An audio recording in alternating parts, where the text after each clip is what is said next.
Is jy 'n stay-at-home mamma wat elke liewe dag so skuldig voel omdat jy nie ook help met finansies nie? En dan bly jy by jouself dink, dalk moet ek net 'n werk kry.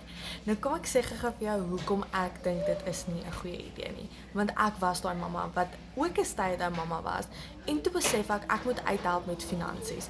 Toe het ek eventually 'n werk gekry, maar ek het een ding besef dat my 9 to 5 is nooit seker nie omrede ek enige dag daai inkomste kan verloor. Dit is hoekom ek begin het met digitale bemarking, omdat ek geleer het dat ek bou my eie besigheid en dat niemand kan my inkomste wegvat van my af net wanneer hulle wil nie. So as jy 'n stay-at-home mamma is en jy dink daaraan om 'n werk te kry, ek sal voorstel moenie. Ek sal voorstel leer hoe digitale bemarking werk en leer hoe om 'n inkomste aanlyn te kan maak sodat jy nie net meer kan doen vir jou gesin nie, maar jy kan nog steeds 'n stay-at-home mamma wees en jy kan geld maak in die proses.